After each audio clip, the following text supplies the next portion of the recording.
I dag vil jeg gerne lave min makeup video, altså min fest makeup, og det er ikke sådan en sindssyg makeup, fordi at jeg plejer ikke at lægge så meget makeup, for faktisk, jeg ved ikke hvorfor.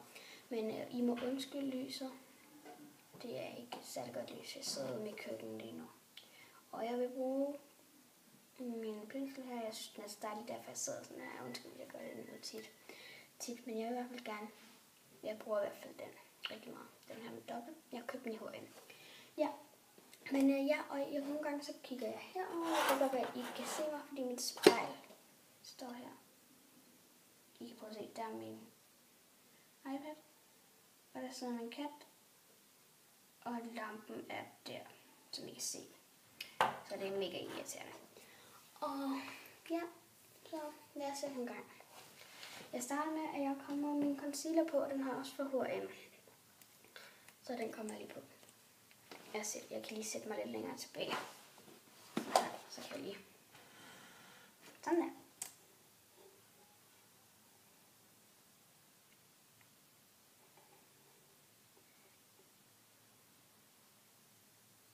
Sådan der. Og her.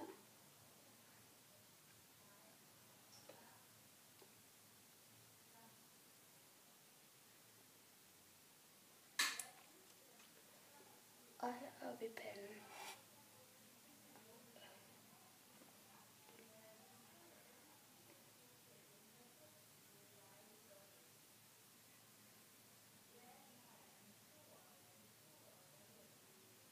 Det var bare lige panden for en sikkerheds skyld. Jeg bruger ikke foundation, fordi at, den har jeg på i forvejen. Fordi at den tager mega lang tid på, synes jeg. Men jeg bruger i hvert fald min foundation børste igen. Og til lige at tvære det første ud. Min kat sidder der og snuser til mig. Lidt akavet.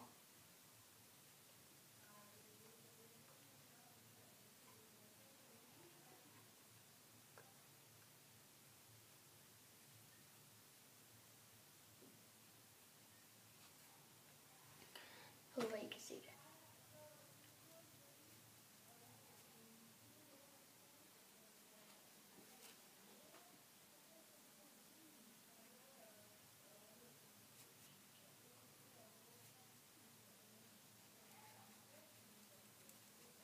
Sådan der.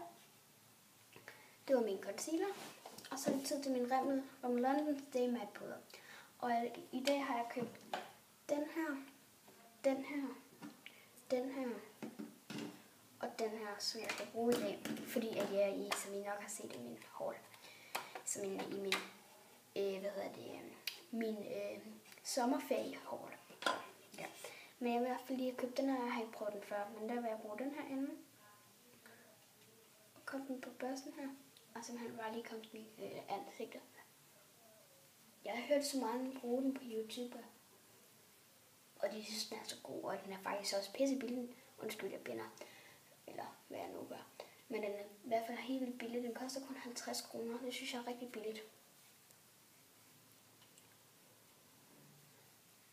Sådan der. Det kommer lidt mere herude.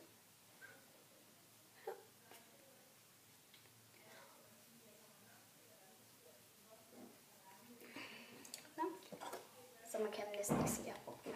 Men det. Og jeg elsker den bare over hele jorden. Selvfølgelig ikke mere end min familie, men jeg elsker den helt vildt, og den er rigtig god at åbne og lukke igen. Så den elsker jeg i hvert fald. Og jeg kan helt klart anbefale den til dem, der ikke har prøvet det endnu. Og jeg kan helt klart også anbefale den her børste fra H&M. Fordi den er både god til den her ende til foundation, den er både god til foundation og concealer. Og den er rigtig god, synes jeg, til at komme blush og til at komme stay matte puder, eller i hvert fald sådan en powder på. Men ja, nu er det tid til, at jeg vil komme med eyeliner på. Og så det kigger jeg herover, som jeg måske ikke kan se. Men jeg lægger eyeliner under øjet. Og jeg måler altid, om min kant er stor nok.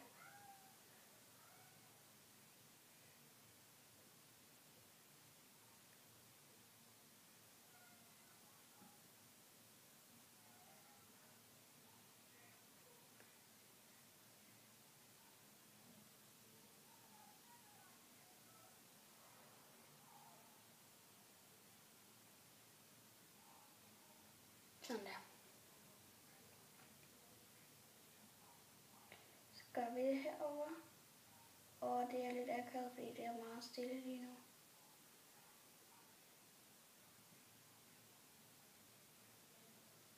Undskyld, det er stille. Meget stille. Sådan der. Ja, det er fint nok. Jeg er ikke så god til at lægge eyeliner, men ja, det skal nok gå. Jeg har ondt i hovedet i dag, så det er lidt svært, fordi når lampen sidder lige der. Jeg er meget overfølsom over for lamper og meget høje lyde, når jeg har ondt i hovedet. Så det kan godt være, at jeg taler lidt højt, eller lidt lavt hedder det.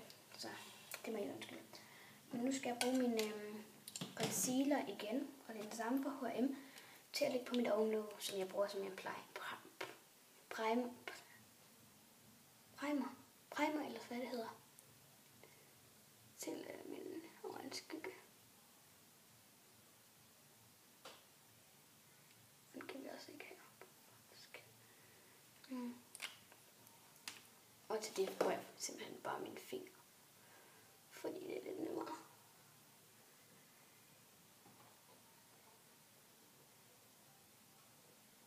End at have sådan en stor foundation børste op i øjet. Det synes jeg i hvert fald, det er. Det er jo smag og behag, eller hvad man nu kalder det. Men man kan også godt lige gøre sådan her, som jeg gør nu. Sådan lige glat det ud. Men ja, så skal jeg bruge min cremeøjenskygge, og jeg har fået den her fra Ego. Jeg ved faktisk ikke, jeg har fået min mor. Altså, jeg har også sådan en læbe, hvor der bare står lips. Så ja, og så bruger jeg bare lidt sådan en børste her.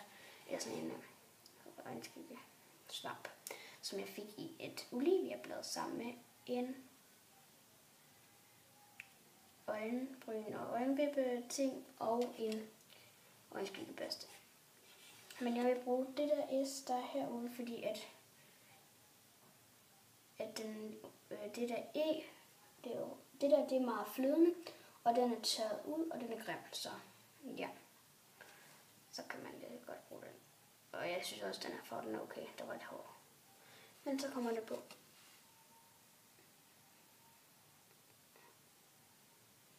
Cremeøjenskygge. Jeg elsker cremeøjenskygge, fordi man kan forme det efter smag og behag.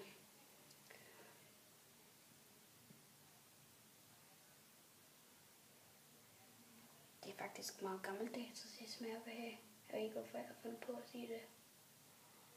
Eller lige fundet ud af, at man kan sige det. Det var min,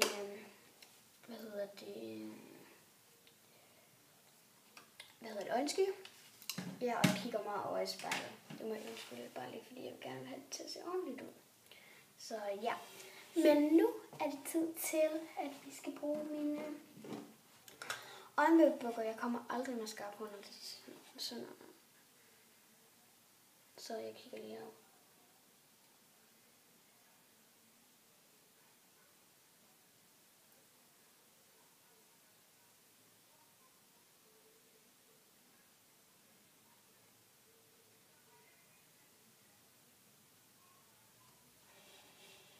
Og så gør jeg lige sådan fingre. Og så er jeg faktisk færdig. Så mangler jeg bare at sætte hår. Og ja, så er jeg færdig. Jeg synes, det er en meget god måde at lægge faktisk både en hverdagsmakeup og en festmakeup. Jeg bruger den mest til fest, men det er jo efter smag og behag. Nu siger jeg det igen. Så. Ja, men det er i hvert fald sådan, som jeg lægger det. Jeg skal nok lave en video på, hvordan mit outfit ser ud sådan her til sommerfester og sådan noget. Eller fødselsdag, eller hvad man skal kalde det. Så ja, vi ses bare i mine næste videoer. Og ja, hej hej.